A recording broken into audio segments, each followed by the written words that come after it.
O meu grupo é formado por Éria, Mariana, Rafaela e Suzy, e o nosso tema é alterações e mutações cromossômicas. O nosso convidado é o professor Bruno Uchoa, formado em Ciências Biológicas pelo Instituto Federal do Pará e possui uma especialização em microbiologia com 7 anos de experiência no mercado.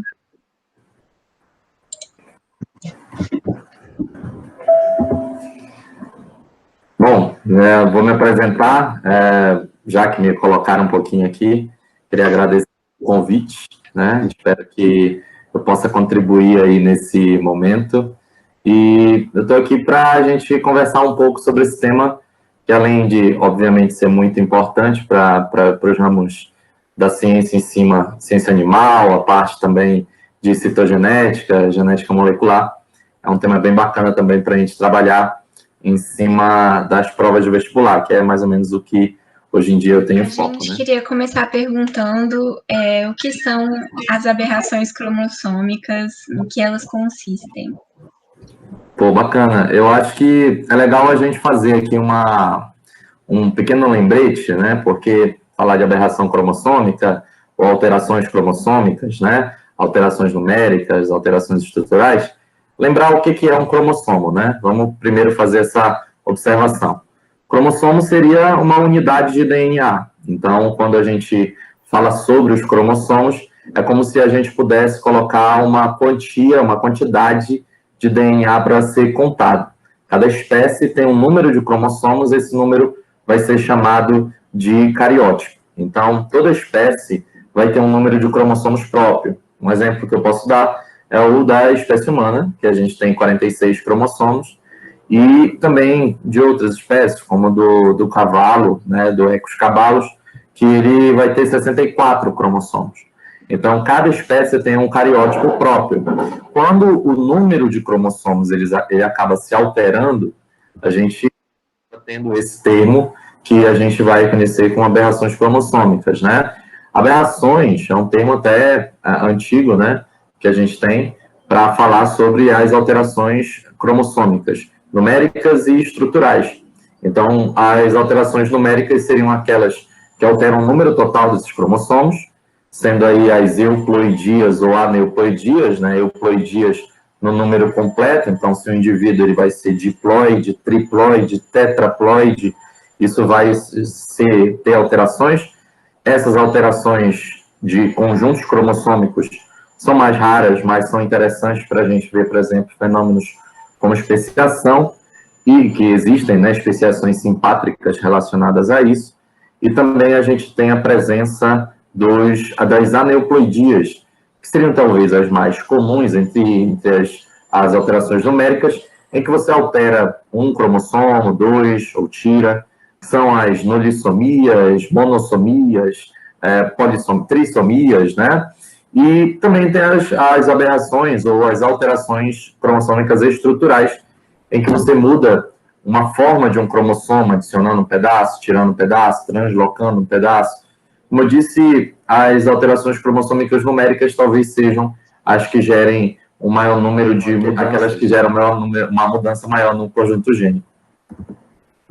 Então, aqui a gente tem aneuploidias, seriam, nesse caso, trissomias, quando você tem a presença de 3 cromossomos, né? Então, eu teria aqui, por exemplo, um número de cromossomos igual ao X, ao número de cromossomos extra. Então, é um caso que a gente pode observar, por exemplo, na síndrome de Down. Monossomias, quando tem um cromossomo, onde deveriam ter 2, normalmente, que é o caso da síndrome de Turner, e até tetrassomias, que também podem acontecer. No caso das anomalias estruturais, a gente pode ver aqui que existem alguns pontos, como translocações, deleções, inversões, e assim sucessivamente, né? Respondido. E a gente também queria saber quais as técnicas dentro de um laboratório que podem ser feitas para identificar um animal que tem alguma anomalia cromossômica. Olha, o que a gente pode observar seria assim, isso aqui seria só para complementar a pergunta anterior, isso aqui seria um caso de como é que ocorrem os processos de formação, né, de erros, principalmente nas trissomias, né, nas nulissomias, quando você tem um erro na hora da formação dos gametas, e aí você pode ter gametas com um número de cromossomo ou não.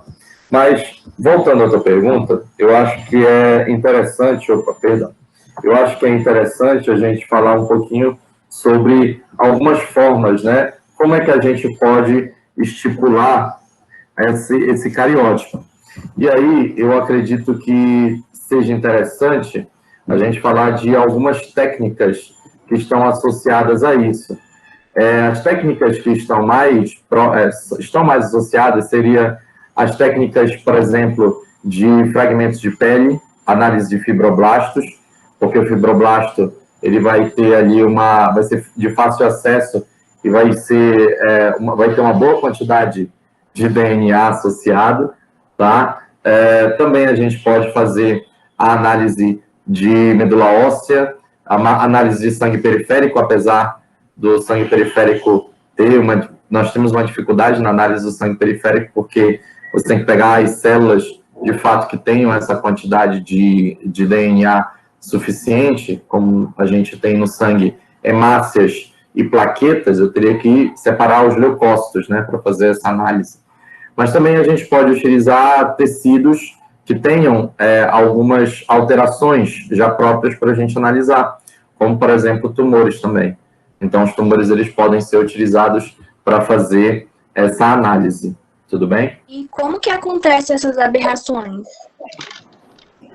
Aqui seria um caso, né, que a gente pode colocar da formação de uma alteração como essa, né, uma aberração. Ela normalmente, a gente tem aí os casos mais clássicos são os casos de não junção, né? Como é que aconteceria uma não junção? Eu teria normalmente um erro na meiose. A meiose é um processo de produção dos gametas, e quando você tem a meiose ocorrendo de forma incorreta, normalmente na meiose 1, na anáfase 1, a separação dos cromossomos, ao invés de eu ter um cromossomo indo para cada lado, para poder fazer meiose reducional, eu tenho uma não junção, esses cromossomos vão juntos para um lado ou para o outro. E aí, normalmente, quando um cromossomo vai junto, ele vai gerar um conjunto diferenciado, né? Você vai ter aí um conjunto diferenciado de cromossomos na formação desses gametas. Então, o esquema que eu tinha previsto aqui seria basicamente para explicar as principais alterações cromossômicas no ser humano. Então, vamos imaginar aqui que eu tenha um gameta que sofreu não disjunção, então ele teria aqui essa condição de ter 2 cromossomos, ou ter o conjunto cromossômico inteiro, e aqui eu tenho um gameta que tem uma parte ou não tem o conjunto cromossômico. Na hora em que eu junto esses 2 cromossomos X com o cromossomo Y, normalmente a gente vai ter a síndrome de Klinefelter, que é uma síndrome causada por uma trissomia no par 23. Quando isso acontece na junção com o gameta feminino, na trissomia do X, quando um gameta que não tem conjunto cromossômico ou que tem um cromossomo a menos vai se juntar com um gameta de cromossomo X, síndrome de Turner. Então, situações análogas a essa também podem ser observadas em alguns grupos de animais, né? Existem casos, por exemplo, como cavalos que vão ter síndrome de Turner, também situações de alguns ratos que podem ter síndrome de Down, né? Que podem ter um cromossomo extra, não o par 21, mas seria, se não me engano, o par 16. Então, tanto que até esses animais são utilizados como fonte, né, de pesquisa, e hoje a gente já sabe certos marcadores que influenciam na formação, né, de pessoas e, claro, né, a partir também dos animais com essa síndrome. Então, é possível analisar esse ponto através dos métodos que eu citei e também observar a formação dessas aberrações através da não junção. Seria a principal forma, né? Mas, obviamente, a gente também tem que falar dos fatores externos. A não junção seria um fator interno. Fatores externos podem gerar normalmente, vão gerar predisposições para essa não junção. E uma dessas predisposições poderia ser a idade, né? A idade gestacional da mãe, a idade do pai, porque com o avanço, né, da idade, os cromossomos eles tendem a ter uma maior chance de gerar uma não disjunção. Tudo bem? Como que elas podem afetar a vida dos animais que sobrevivem com essas alterações? Bom, a ideia seria que os animais eles podem ter essas síndromes, mas normalmente elas acontecem quando você tem entre grupos de animais casamentos consanguíneos, né, acasalamentos entre indivíduos de uma família próxima. Essas alterações que vocês estão vendo aí nessa apresentação são dadas justamente por esse acasalamento entre indivíduos próximos. Então, quando isso acontece, normalmente acaba gerando alguns problemas. Tem algumas coisas que precisam ser esclarecidas. Por exemplo, animais não têm síndrome de Down. Síndrome de Down é humano. Então, o que os animais podem ter são síndromes próprias, como no caso da síndrome da infertilidade das éguas, dada como uma síndrome de Turner-Equina, que seria mais ou menos a formação de os cromossomos serem formados de maneira incorreta, e também casamentos consanguíneos que possam gerar características fenotípicas próprias. Então, quando a gente analisa, por exemplo, um gatinho como esse, ele provavelmente tem uma deformidade genética, não precisa ser necessariamente um conjunto cromossômico inteiro ou um cromossomo, mas é o que vai gerar essas características. Na vida, influencia basicamente em tempo de vida em algumas espécies e infertilidade. Essas são as principais correlações que a gente pode fazer. Agora, a quinta pergunta como que a gente diferencia a relação do casamento consanguíneo, que trazem benefícios e malefícios, e por que isso ainda é feito, já que em alguns partos podem gerar essas aberrações? Bom, a gente pode colocar que essas situações, esses pontos, né, eles acontecem porque normalmente a história, se a gente for pegar, e aí eu vou puxar um pouco para a biologia pura, né? A história da formação das espécies, ela tende a uma ideia de seleção natural e especiação que tem a ver com as necessidades ou com as características ambientais, certo?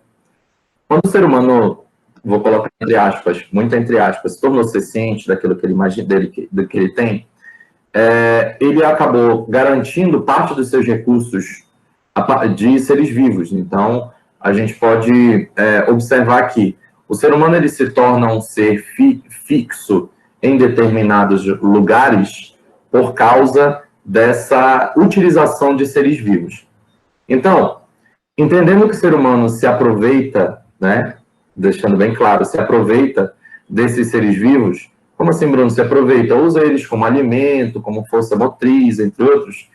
Ele acabou fazendo uma coisa instintiva, que era selecionar artificialmente determinadas espécies. Eu não estou defendendo isso hoje, eu estou falando por que isso rolou, por que isso aconteceu.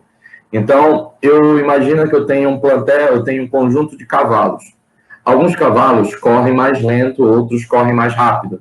Alguns cavalos correm mais rápido, mas são muito resistentes, têm uma resiliência muito grande. Outros correm muito rápido, mas não são tão resilientes assim. Então, o ser humano observou certas características de determinadas espécies e foi cruzando indivíduos que tinham essas informações. Obviamente, características eram físicas, mas poderiam também ser genéticas. Então, foi se criando a partir disso subespécies e raças que elas atendiam às necessidades do homem. Essa é uma ideia. Então, esse é o conceito que a gente tem, até no livro do Richard Dawkins, que fala muito sobre essa parte do espetáculo da vida, ele fala sobre isso. Então, pensando nos casamentos consanguíneos, por que eles existem ainda hoje, eles são uma forma de você manter uma determinada característica que o ser humano quer. Então, eu vou pegar, por exemplo, pensando nesse pugzinho aqui. O pug não é uma espécie de cachorrinho necessariamente eficaz para caçar, né? Ele não tem essa característica de caça. Então, para que o Pug... Por que o Pug é assim? Provavelmente, eu não sei te dizer quanto à história evolutiva dele, mas provavelmente ele foi cruzado para ter o semblante que você tem hoje. Sei lá, um semblante bizarrinho, semblante né, desse tipo aí, foi o que foi selecionado, né? Então, eu peguei 2 cachorrinhos que tinham esse padrão e cruzei. Quando você tem uma reprodução sexuada, a reprodução sexuada, ela, por definição, ela aumenta a variabilidade genética. Mas se você pega indivíduos que são próximos em família, a tendência é que o aumento na taxa de erros aconteça. Porque quando eu tenho casamentos consanguíneos, eu tenho uma maior chance de ocorrer problemas de incompatibilidade na hora da formação das fibras do fuso, na hora da separação das fibras do fuso, da disjunção.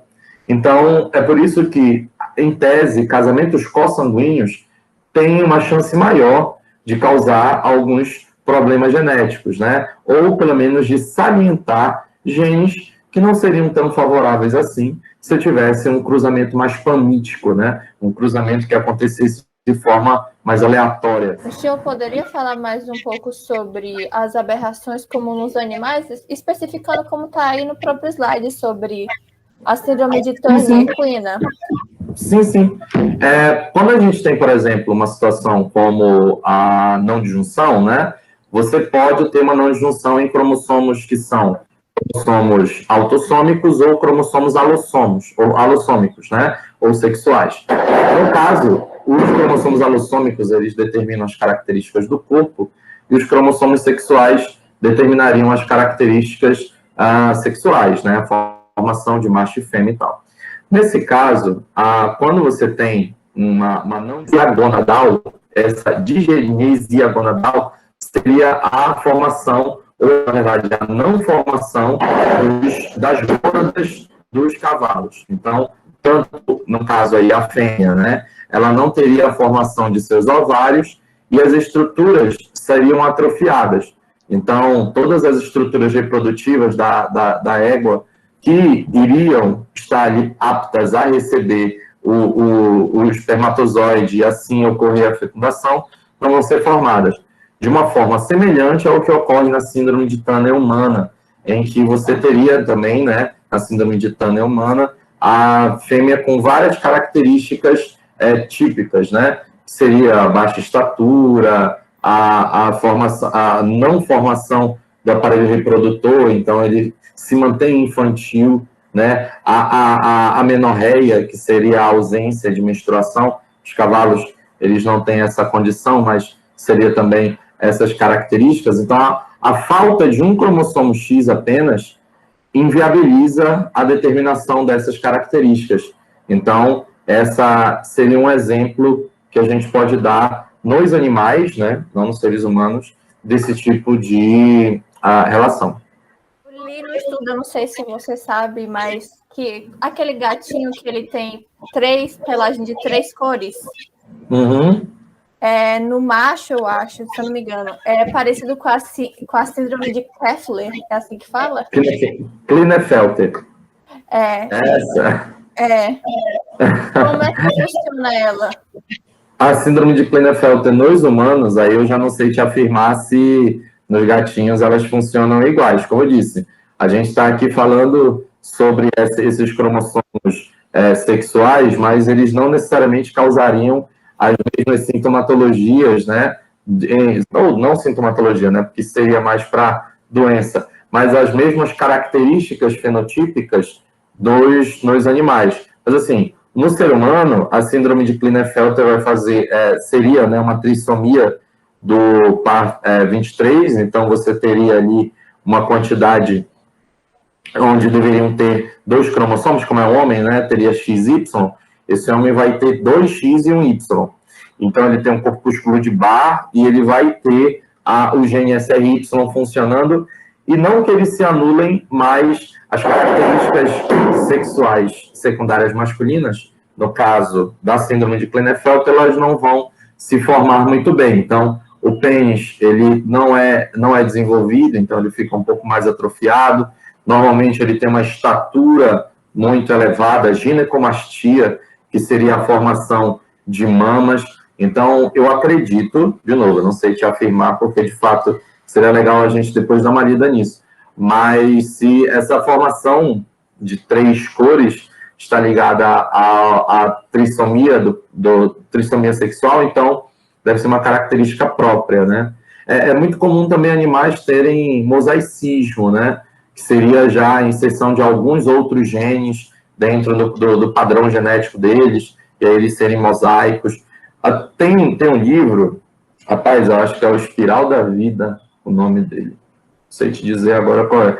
É um livro até que fala um pouco também, ele é um livro bem amplo, mas ele fala, o mote central dele é a ideia de falar sobre mudanças climáticas, e ele fala sobre as alterações possíveis que o ser humano poderia ter se tivesse uma situação como essa. E uma delas ele cita o mosaicismo, né? Eu estava lendo recentemente, eu acabei lembrando. Tá, se o lábio leporino, né, ou a palatus quizi, que é a divisão do palato, também são consideradas como anomalias cromossômicas, ou não tem nada a ver? Nesse caso, elas são malformações congênitas, né? Então, normalmente, quando a gente tem uma malformação congênita, ela pode ter origem gestacional, então ela pode ter origem relacionada, né, ao próprio período pré-natal, mas também ela pode estar associada a fatores genéticos. Uma coisa importante, assim, toda vez que a gente fala, principalmente quando é síndrome, né, a síndrome ela tem uma determinada característica genética? Tem, mas também ela pode estar associada a fatores externos, né? Então, hoje a gente tem muitos estudos falando justamente sobre esses termos epigenéticos, né? De o que pode influenciar um padrão genético. Será que, por exemplo, a alimentação da mãe pode influenciar no padrão genético, aumentando a taxa de não disjunção? Será que, por exemplo, o aumento, os casos de eclâmpsia, não sei se vocês já ouviram falar, eclâmpsia seria um aumento da pressão arterial, né, durante a gestação. Casos de eclâmpsia, eu posso depois dar uma olhada, mandar o material para vocês. Casos de eclâmpsia estão diretamente ligados a crianças com uma taxa de obesidade. Então, uma taxa maior de obesidade. Então, se a mãe ela tem algum problema de pressão arterial, a criança ela tem alguns marcadores que meio que são ativados epigeneticamente, né? Que não seria um fator que normalmente se expressaria, mas como eu tenho um fator externo que está ali influenciando o início da vida dela, esse marcador pode ser super expresso e aí a criança ela pode ter uma tendência à obesidade. Então, pode ser, eu acredito que, não sei te dizer se há uma relação direta, mas eu posso te afirmar que existem fatores externos que levam a essa condição. Eu, como trabalho com ensino médio, né, Enem principalmente, pré-Enem, então eu tenho um Instagram que eu coloco todo dia uma dica, uma observação, uma curiosidade, de forma bem descontraída. Então, se vocês quiserem seguir lá nas redes sociais, @BillUchoa, né? E também tem um canal do YouTube onde eu coloco material mais pesado, podemos dizer assim, né? Seria material de aula, exercícios, dicas, de fato, com um embasamento maior. O Instagram é para a gente fazer um contato e também o YouTube serve para isso. E eu, de fato, uso ele para divulgação científica também, que eu acho que é muito importante. Então, muito obrigado pelo convite, tá, meninas?